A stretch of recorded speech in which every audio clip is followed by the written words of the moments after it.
Salam alaikum. اليوم la vidéo الثانية مع البروفيسور حوم.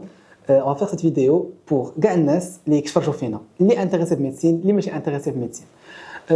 Notre cher professeur est le chef du service des maladies infectieuses. Les maladies infectieuses sont des maladies qui touchent tout le monde. تقدر تكون غا كتحك عينك دوزات شي بكتيري، تقدر تكون غا كتاكل شي حاجه وما غاسلش يدك، يعني خاص واحد المثال كيقول الوقايه خير من العلاج. اليوم في هذا الفيديو غتحاولوا تعرفوا ان ماكسيموم دانفورماسيون اللي غادي ينفعوكم ان شاء الله تعالى في حياتكم اليوميه. Professeur, dites-nous, moi en tant que personne qui ne connaît pas, qui ne connaît rien dans la médecine, dans ma vie quotidienne, quels sont les signes que si je ressens quelque chose dans mon corps, je dois absolument venir consulter un médecin? Il y a beaucoup de signes pour lesquels il va falloir consulter. Et ça dépend de la gravité, en fait. Je prends des exemples. Si j'ai quelque chose au niveau de l'œil, un œil qui devient très rouge, qui fait très mal, il vaut mieux consulter. D'accord? Parce que l'œil est un organe noble et il ne faudrait pas qu'on risque de perdre la vision ou de réduire cette vision. Maintenant, si j'ai un peu mal à l'abdomen, au ventre, ben là, peut-être que c'est pas si grave que ça. Je vais peut-être attendre si ça va passer. Si j'ai certains traitements, tels que des choses très simples, comme des composés où il y a des ferments qui permettent donc de réduire un petit peu cette douleur en changeant un peu la composition au niveau de l'intestin, ça peut aider. Mais si j'ai une douleur qui me réveille de nuit, par exemple, une douleur abdominale qui me réveille la nuit, ben, il faut que j'aille consulter. Grossièrement, il vaudrait mieux ne pas être le médecin de soi-même. Ne pas faire de l'automédication. Voilà.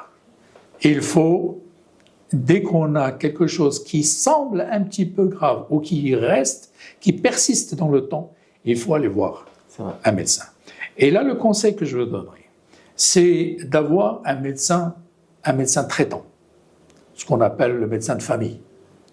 C'est-à-dire, il ne faut pas aller comme ça, voilà, j'ai mal au ventre, je vais aller voir le spécialiste de gastro. Non, il faut avoir son généraliste. Qu'on voit tout le temps, dès qu'on a un problème. Voilà, dès qu'il y a un souci, on va voir son généraliste. Et le généraliste va décider. Si c'est quelque chose qui ne nécessite que l'intervention du généraliste, ben ça va être réglé. Mais si lui estime qu'il a besoin d'un spécialiste, lui saura quel spécialiste faire appel. Dans notre quotidien, on fait beaucoup de choses qu'il ne faut pas faire. Des habitudes qu'on ne se rend pas compte à quel point elles sont mauvaises. شحال من واحد فينا كيكون جالس كيقدر يمشي ما يغسلش يديه وياكل، يقدر يدير شي حاجه اللي تضره وما عرفاش كضر، ياكل ماكله سخونه alors que c'est un facteur de risque du cancer de l'œsophage. ياكل بزاف une alimentation très riche en viande et pauvre en fibres, cancer colique. Se frotter les yeux sans se laver et comme a dit le professeur tout à l'heure, les yeux c'est ne pas négliger. Dès qu'on la néglige, on a des problèmes qui ne se guérissent jamais. Vaut mieux aller consulter tant que c'est encore curable. Mais pour continuer dans ma question, c'est quoi les habitudes que tout le monde fait qu'il faut éviter de faire pour se protéger? Des conseils en général. C'est très vague comme question. C'est très vague, oui, effectivement. Il y a beaucoup de choses qu'on fait mais qu'on ne devrait pas faire. Bon, déjà, au plan de l'alimentation, je pense que c'est le plus important. Beaucoup de personnes pensent que la viande مزيانة، خصني ناكل اللحم، إلا ما كليتش اللحم راه غادي توقع ليا شي حاجة، إلا ما شربتش الحليب راه غادي توقع ليا شي حاجة. Non, non, non, on doit en manger, mais c'est pas une nécessité tous les jours. Ne jamais en abuser. Voilà, il faut pas en abuser. Vous avez donné l'exemple viande et cancer du côlon. Oui, effectivement, il a été prouvé que les gens qui mangent beaucoup de viande augmentent le risque d'apparition d'un cancer du côlon. Ça c'est clair. Et ça a été prouvé. Maintenant, il ne faut pas se priver aussi. Il faut manger de la viande. Il faut boire du lait.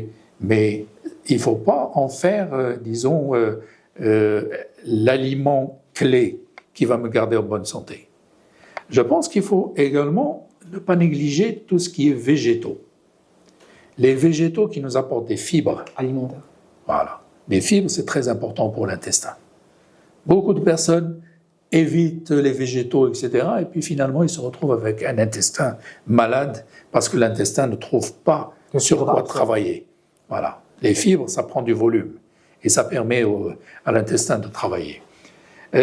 Voilà donc l'alimentation, c'est déjà ça. Choisir les bonnes choses. Attention aussi, actuellement, nous avons beaucoup de compléments alimentaires qui sont vendus. Ils ne sont pas en pharmacie. Ils sont vendus un peu partout. Ils sont vendus sur Internet. Et on ne sait pas ce qu'il y a dedans. Donc là aussi, il faut prendre conseil peut-être du médecin. Lui demander est-ce que je peux prendre telle chose. Et à ce moment-là, peut-être l'utiliser. Mais ne pas décider par soi-même que c'est bien de prendre ça parce qu'on m'a dit que c'est bien pour telle chose, telle autre. Autre conseil, ne jamais prendre un médicament qui a été utilisé par quelqu'un d'autre et qui me dit « il est bien, prends-le ».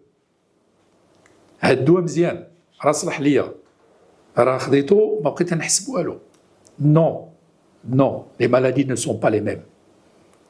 C'est pas parce que ça a réussi chez l'un que ça va réussir chez lui. Oui, c'est vrai. Donc, attention, ne pas s'échanger les médicaments. Ça, c'est très, très important. Et puis, n'oublions pas, les liquides, c'est absolument nécessaire pour notre bonne santé. Et quand je dis liquide, c'est pas les sodas. Ça, c'est dangereux. L'eau minérale. De l'eau. De l'eau. C'est possible minérale, mais que ce soit de l'eau, c'est la meilleure boisson pour l'organisme, c'est l'eau. Évitez les sodas, évitez. Les jus de fruits. Il vaut mieux prendre le fruit. Pourquoi le jus de fruits? Parce qu'on détruit tous les fibres qui sont dans les fruits. Voilà. Plusieurs personnes te disent j'ai pris un petit déjeuner sain. Qu'est-ce que tu as pris? Un jus d'orange. Ils croient qu'un jus d'orange, c'est bon pour la santé. Prends l'orange. Oui, c'est beaucoup mieux. Voilà. Donc voilà, je pense que c'est des conseils très importants pour être en bonne santé, pour maintenir une bonne santé et ne pas faire d'erreurs.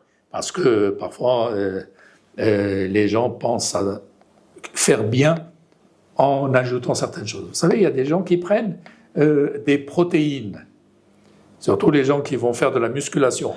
Ils vont aller manger des choses où il y a des protéines, etc., pour augmenter leurs muscles. Non, c'est pas naturel ces choses-là. Ce n'est pas naturel. Et ils sont en train de se détruire. Sans parler de certains détournements de certains médicaments. Certains médicaments, quand on les prend, on se sent bien. Ouais. On grossit, etc. Et donc la personne pense qu'elle va mieux parce qu'elle a pris ses médicaments. Non, c'est une grosse erreur. Et c'est une erreur dangereuse. C'est les corticoïdes, effectivement. Les corticoïdes sont utilisés par certaines personnes parce que quand ils les prennent, ils se sentent mieux.